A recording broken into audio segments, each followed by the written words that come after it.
Greetings, beloveds.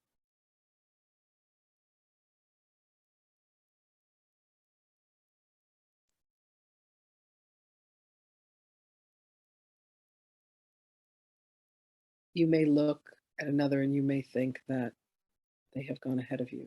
You may look at another and think that they are behind you. You may look at another and think that they are above you. You may look at another and think that they are beneath you.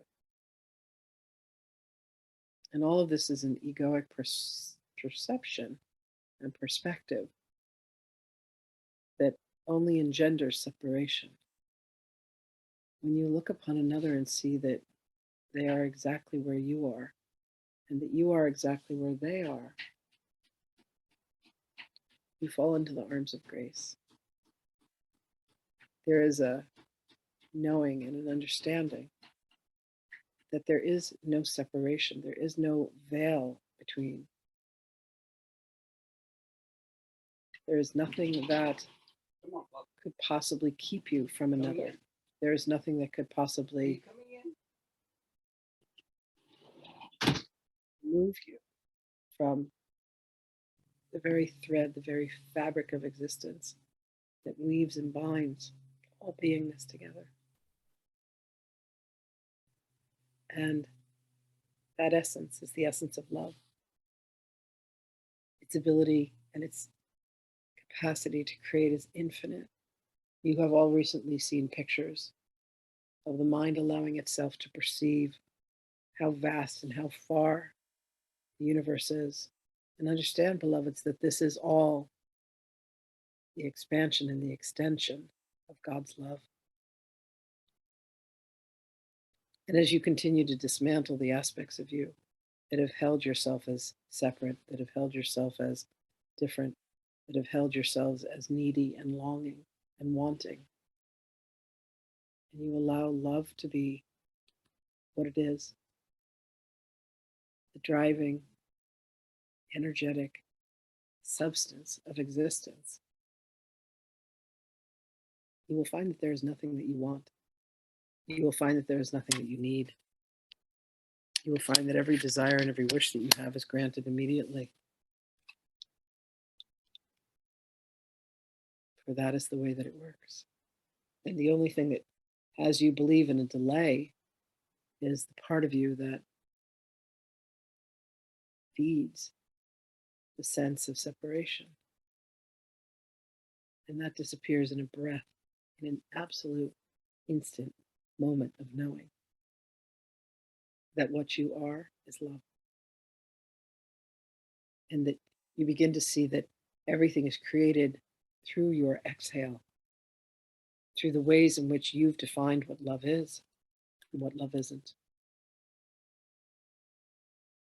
And you allow yourself to remember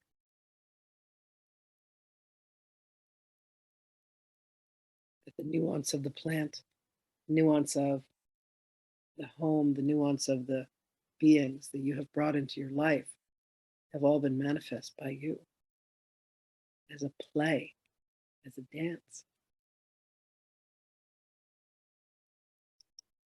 Beloveds, what questions can we entertain? All we are here to do is to remind you of that which you have chosen to forget. And we thank you when you are willing to remember.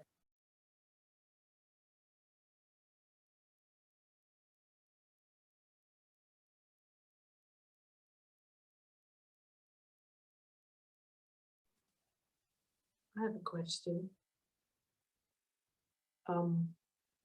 In one of the previous chapters we had in the way of mastering, the way of transformation, you said, wouldn't you like to be able to be pushing your trolley down the shopping aisle in the supermarket and understand the troubles of somebody and be able to give them a piece of wisdom? I would like to know, are there people who are, I haven't come across anyone who can do that. And it seems to me that would be wonderful. But I also have the question of, are they asking for help?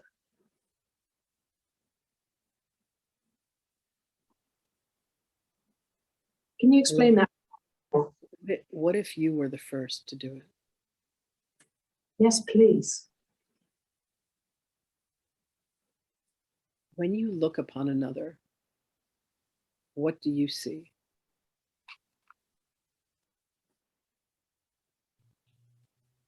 I usually see some kind of suffering or happiness.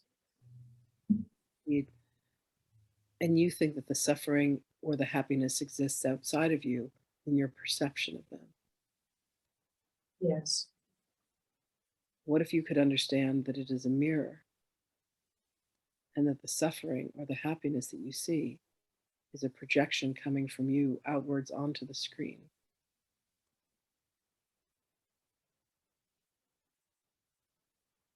Can you imagine that? Yes. So I would imagine what that person is feeling or thinking, and I would imagine what I would say to myself. Indeed. There is no person. It is all within your imagination. That's good. I'm going to practice. What would you say to soothe yourself? I would say, it'll be all right. Let it go. What if you could say, it is all right? It doesn't mean anything. Nothing I see means anything. Everything I see has all the meaning that I have given to it. What if you say, I could see peace instead of this? What if you say, I do not see suffering, nor do I see happiness. What I see is peace. What I see is love. What I see is a mental projection of an ancient image and a thought and a belief that I have held.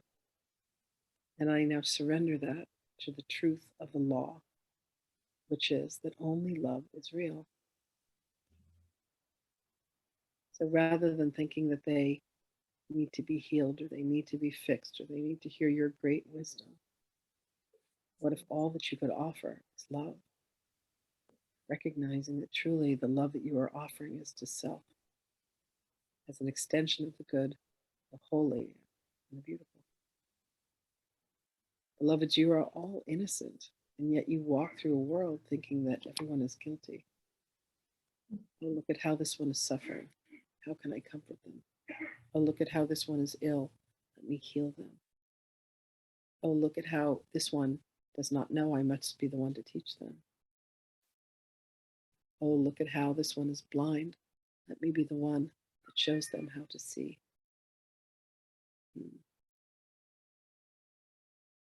Beloved cat is a projection. Beloved dog is a projection. Beloved child is a projection. Beloved husband, beloved wife, all a projection. But are you allowing it to be a projection of love? Or do you look upon it and say, this must be fixed, this must be healed, this must be altered?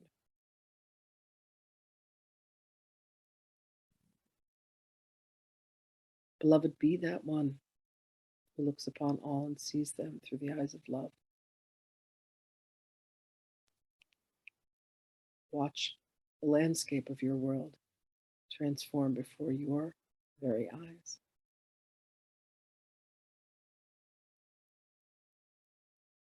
Does this answer your question? Thank you. It's kind of a deepening of the art of allowing.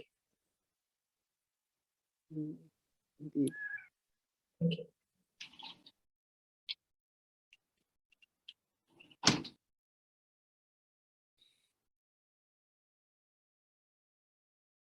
Beloveds, there is a substance that exists around you. It is known by many names. It is the life force essence of the universe. Prana, chi, ki, breath. It comes down to one thing and one thing only, and that is the very essence of love itself. And its ability to create is magnificent. It creates planets, it creates stars, it creates solar systems, it creates galaxies, it creates universes. As an act of love in the movement of breath. You are this same creator. You are this one creator, here to create anything that you desire as an expression of God's love. How would you like to create? How would you like to express? Can you allow yourself to surrender that which you have considered to be your body and allow yourself to see that it is the body or a communication device that is meant to be a way for you to communicate what? Love.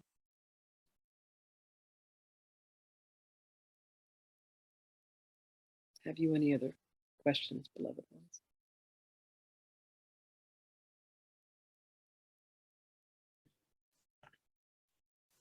I have one.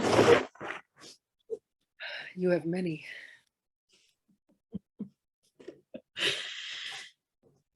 When we find ourselves at the edge of the known, standing before the unknown, what's the best way to welcome ourselves forward?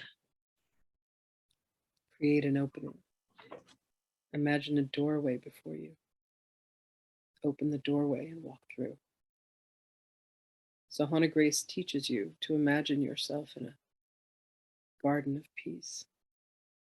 To imagine that there is a doorway, and as you walk through the doorway, you cross from the threshold of the known into the realms of what you consider to be unknown.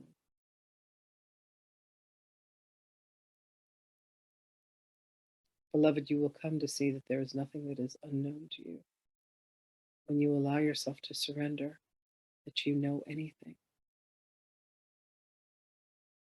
Can you see the nuance in that? Yes. So imagine a doorway, and it says, into the unknown. We believe there's even been a song that has been sung about this.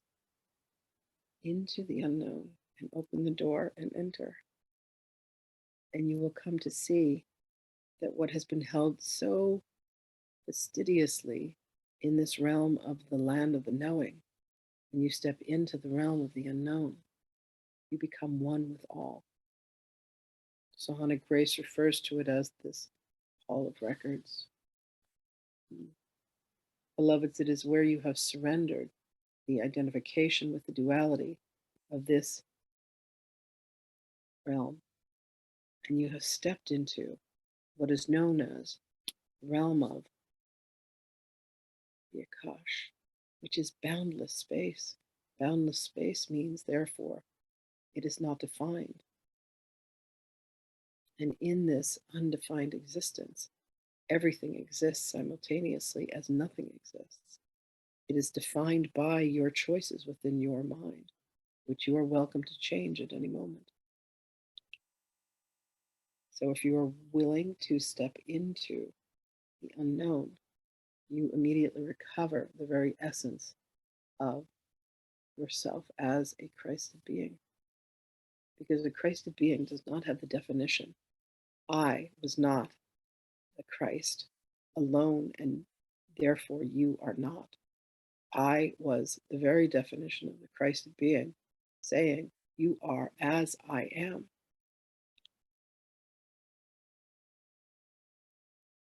So when you allow yourselves the remembrance, and beloveds, the reason that we ask you to remember is it is only ever a notion, it is only ever a breath away for you to allow yourselves to remember who you truly are. You remember and then you choose to forget, and then you choose to remember and then you choose to forget. Choose to remember and you choose to forget. And as this becomes more rapid, eventually it just seems as if you remember all the time. And then you are willing to relinquish the part of you that wants to forget, that wants to continue to play, that wants to continue to believe in separation and everything that goes with it. Does this answer your question, beloved? Yes, I'm making a lot of connections now. Thank you. Indeed. Beloveds, we must end this time with you. This body has need to relieve itself. We love you, and we will speak with you again and again and again.